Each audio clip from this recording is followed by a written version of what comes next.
This is the Nichols Patrick Current Federal Tax Developments for the week of January the 9th, 2017. Current Federal Tax Developments are brought to you by Nichols Patrick CPE and your State Society of CPAs. This week, we're going to take a look at making extensions.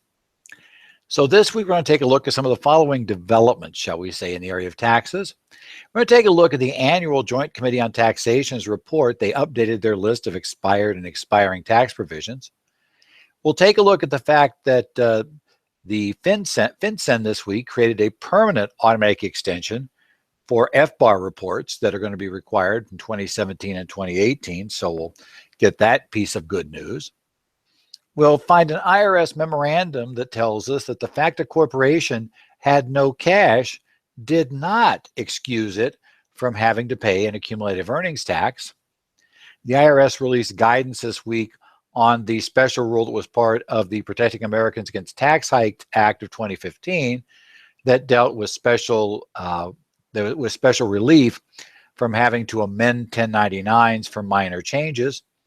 And the IRS also this week outlined how certified professional employer organizations are going to maintain that status in the future.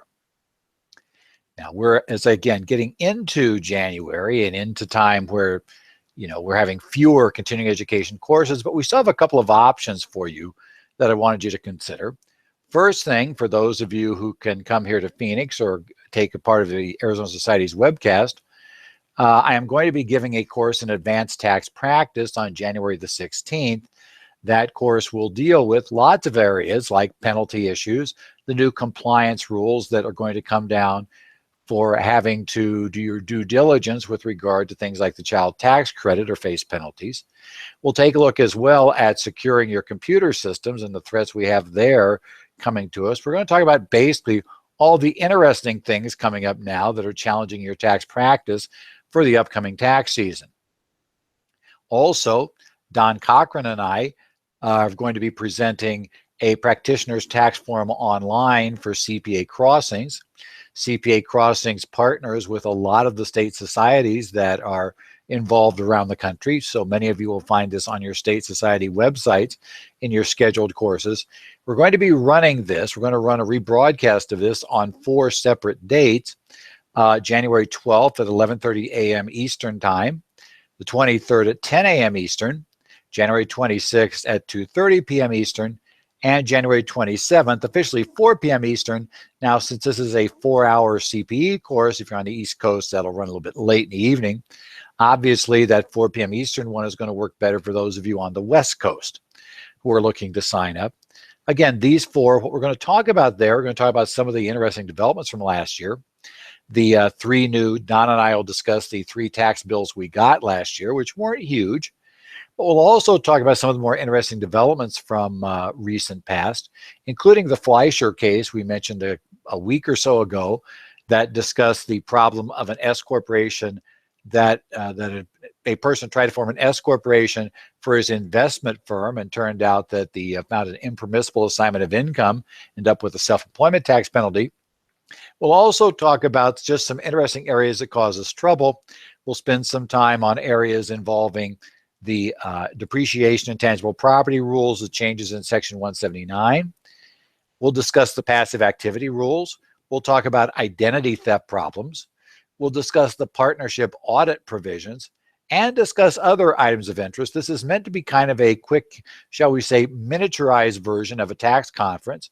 So we'll give you 4 hours, talk about a lot of tax issues. It's available online. You can find the registration at CPA Crossings website, or for many of you, your state societies will have links on their own website. And certainly a lot of state societies participate here, so you want to check your state society site first. But we'd be glad to have you by for any of those 4 sessions. Now let's talk about this week's tax developments. The first one comes up is from the list of expiring federal tax provisions for 2016 to 2025.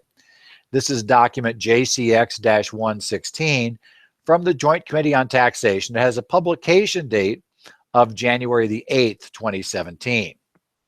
And it contains a full list of the expired provisions that went away in 2016. As you may recall, last year in the PATH Act, Congress did a number of things that were only given a 1-year lease on life. Some of those that are significant include the credit for non-business energy property and the residential energy property credits, the Indian employment credit, the exclusion for discharge of indebtedness on principal residences for individuals, the premium for mortgage insurance being deductible as mortgage interest, the domestic production deduction for activities in Puerto Rico, and the deduction for qualified tuition and related expenses. But the report also reminds us of some other things that are expiring that were put into bills prior to the 2015 PATH Act. Most importantly of that group is a reminder that that 2016 was the last year that those over 65 will face a 7.5% of AGI floor on their medical deductions, as opposed to the 10% limitation that all other taxpayers face. They go to 10% in 2017. All of these are assuming Congress takes no action to extend them. The bill also goes on, or they should say the document also goes on to talk about future items that will disappear. The biggest set in that regard is going to go away in 2020. We end up having various items disappear at the end of 2019, including bonus depreciation runs out of there, as well as a whole bunch of other items that expire at different times. The Joint Committee has basically lined out expiring items that are in the code right now that go all the way from 2016 to 2025. Next up, some good news we got from the Treasury's Financial Crimes Enforcement Network, or FinCEN. This is their news release issued on December the 16th. Now, this is of interest because that organization, as many of us are aware, is where you file your foreign bank account reports, the FBAR reports, the Form 114. The foreign bank account reports, as you may recall, last year, Congress changed the due date of those reports to April 15th this year, with the possibility of requesting a 6-month extension. Now, some of us were getting concerned at this point because you began to wonder, well, does that mean we're going to have to file a separate extension form to extend the FBAR reports, in addition to filing an individual extension, because Congress didn't tie the two together that way. They didn't make it as part of the 1040 or make it in a position where it would be considered that the extension would just cover the 1040 like we do now with our gift tax returns. Well, it turns out that we won't have to worry about any of that now. On their website, in their announcement, in the news area, their news release, the Financial Crimes Enforcement Network noted that, in their words, to essentially implement the statute with minimum burden to the public and the agency, they're simply going to grant a blanket extension to all taxpayers to the October 15th deadline. So regardless, if you don't get it filed by April 15th, you're just going to be granted an automatic extension with no filing. Now, some of you who, let's say, process returns in California, have California returns, individual returns in California, know that that's basically the rule we work with in California. If you're not going to send a payment, California automatically gives you the extension. So if you don't have a payment due, you simply get an extension of time to file your California return. Well, FinCEN doesn't have a balance due ever, so we're simply going to get the extension.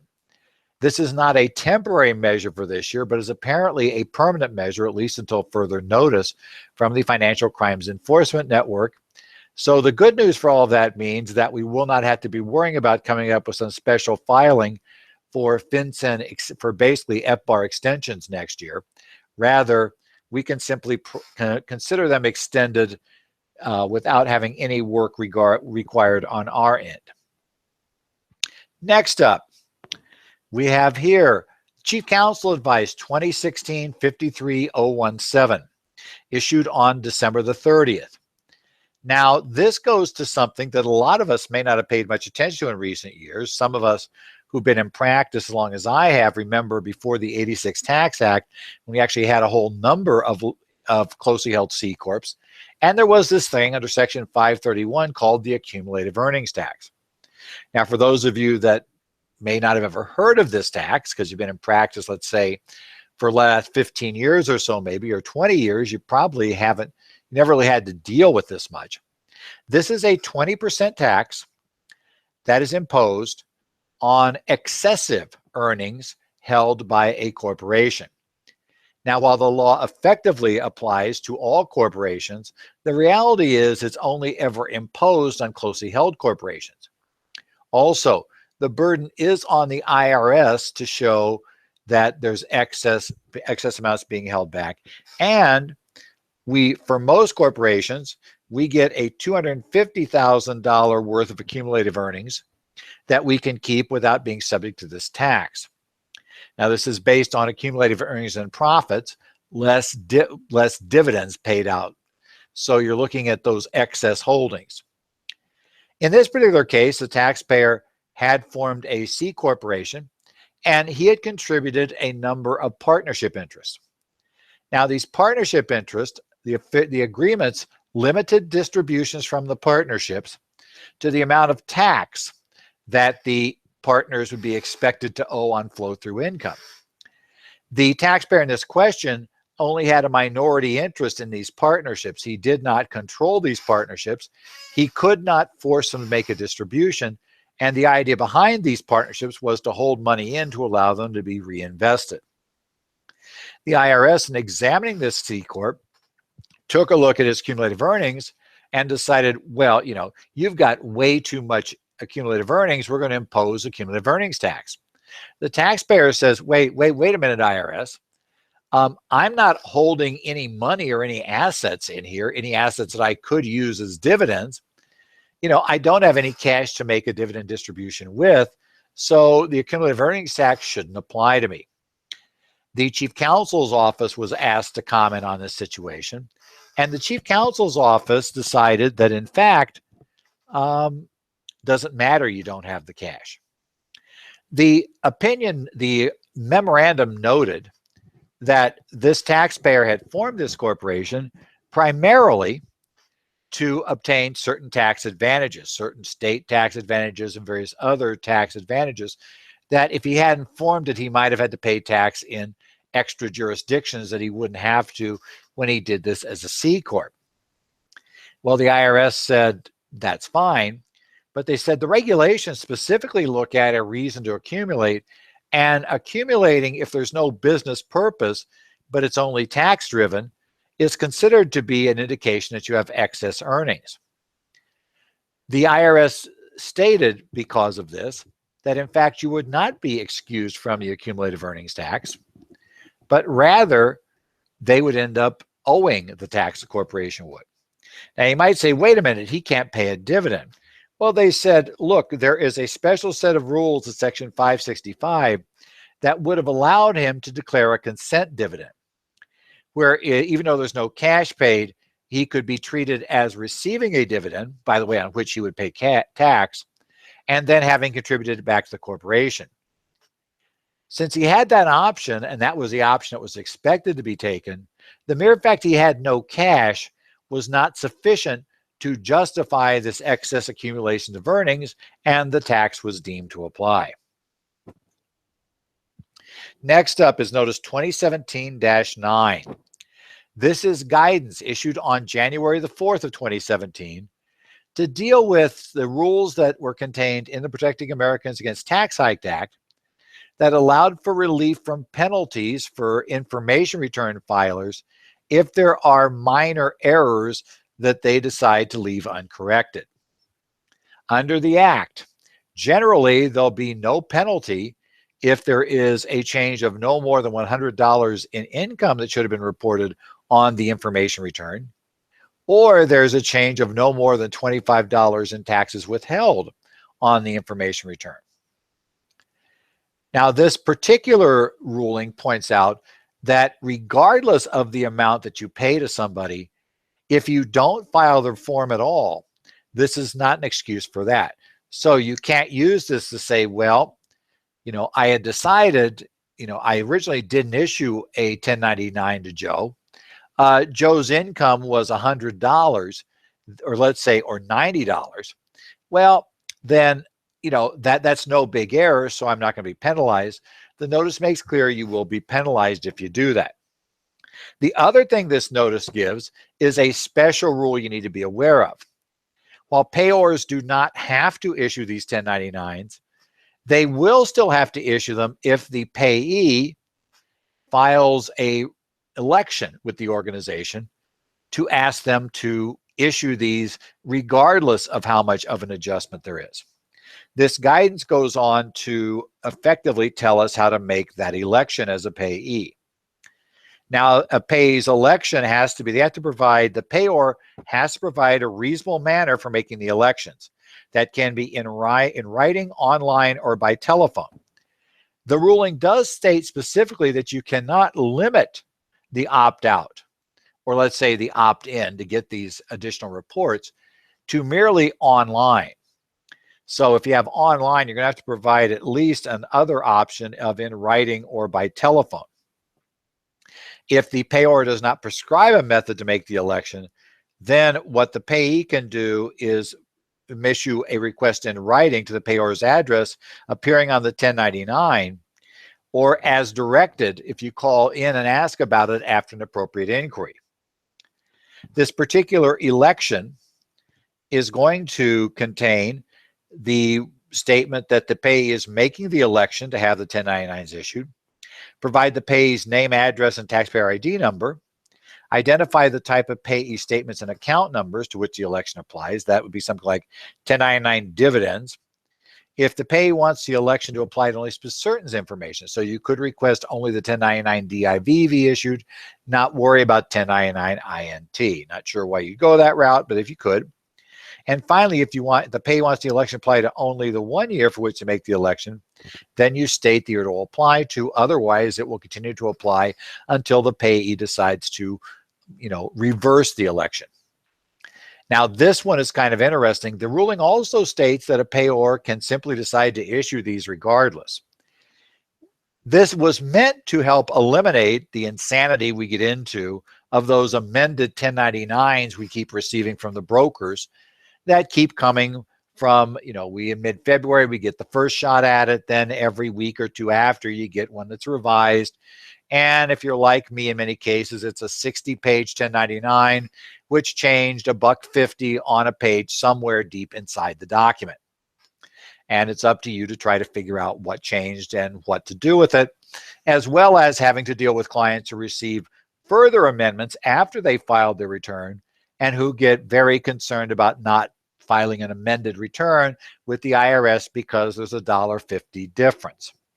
So supposedly we'll get fewer of these. However, the fact that the payee is allowed to opt out, or essentially say, send me this statement anyway, may cause many payors to just decide the simplest thing to do is not implement an opt-in system, where you'd opt into receiving them, but rather simply decide to keep issuing the amended returns. So we'll have to keep our eyes on whether or not we truly get relief from this provision, but we're going to find out this tax season. So we'll get started there.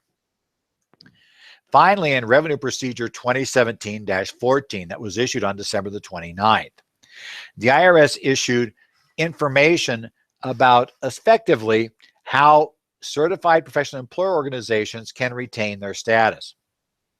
For those who don't recall, this was added to the law back in 2014, and the IRS in this case was going to set up a program where professional employer organization, PEOs, could attain what's called certified status. Now, the reason why you want to be a certified PEO, or why your client may want to hire a certified PEO instead of a non-certified one, is that if the PEO, for whatever reason, does not make the payroll tax deposits, the company that hired the PEO will not be liable for those underpayments, so long as the certified PEO, had at least 85% of the workforce under its payment scheme for the workplace in question. That gets you out of the risks that we saw come up a few times, where certain payroll services have popped up, and it turns out they were fly-by-night organizations where they took the money from the employer, but they never gave it to the government. Now, we've already had earlier this year, we had regulations issued and Revenue Procedure 2016-33, notice 2016-49. that outlined how you could become a certified PEO. This now, a few days before the first certified PEOs came into effect, because this took effect January 1st of 2017, we now get the continuing rules. Section 2 outlines the general procedures for maintaining your status. Generally, to maintain your status, you have to undergo your annual verification procedures, including paying a user fee each year, undergo a background check for the PEO, and a tax compliance check. They're going to have to obtain a bond equal to the combined minimum bond for the CPEO for the total liability for the prior quarter and keep that up. So they may have to adjust that quarterly. Need to annually submit audited financial statements by an independent CPA. And those statements, we have to have compliance with the minimum working capital provisions. So either a note to the financial statements have to talk about compliance with the working capital provisions, or the CPA needs to comment on compliance with those provisions in the examination report. This also must be an unqualified examination report. If it's a qualified report, it doesn't count. They also talk about quarterly submission of assertions that you deposited taxes on time, along with an examination level attestation of the independent CPA on that assertion, and a statement on compliance with the working capital rules. And, basically also reporting the commencement of the termination of a CPO contract with a customer on Form 8973. So you do the commencement or termination, I should say, of it on that form to inform the IRS we've started or we've stopped doing that. Now, Section 3 details information on suspension and revocation of this status. It outlines various reasons why the service could suspend or revoke your status, but notes as well, this is a non-exclusive list. If you fail to comply with the requirements, they effectively can remove your status. It also talks about the appeals right the CPEO will have. And finally, Section 4 outlines how an organization could voluntarily withdraw from the program, as would probably be expected. If an organization does that, they're going to have to notify their customers that they're no longer a certified PEO. The same thing if they have their CPEO status revoked or terminated, they're going to have to tell their customers about this little fact. Presumably the customers, if they go out a certified PEO because they want that protection, probably would leave shortly after receiving such a notice. Well, we're getting close to and we're into tax season. So tax season's coming up. And your clients are going to expect you to understand how to handle all these nice little rules to assure that they get to keep their money and don't get run over by a bulldozer of taxes, shall we say. And part of the way you're going to do that is consider taking a look at your state society CPE. We have still many state societies continue to offer live CPE through the months of January and even into February. And a number of the states will be broadcasting the California Society webcast for the courses they're going to run through that period, as well as we already talked earlier today, a number of online services will offer various programs that may be archived and self-study or on demand. Be sure to check your state society website for information to get yourself up to speed for this coming tax season and enable your clients to basically retain some of that money instead of sending it off as taxes. This has been the current federal tax developments for the week of January 9th, 2017.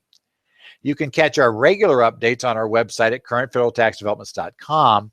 You can also download a PDF from that site with articles on all of the things we discussed today. If you have any questions or comments, you can send them to me at edzollers@currentfederaltaxdevelopments.com. You can also follow me on Twitter. My handle there on Twitter is @edzollers. And be sure to join us next week as we'll talk about developments coming up in the area of federal taxes.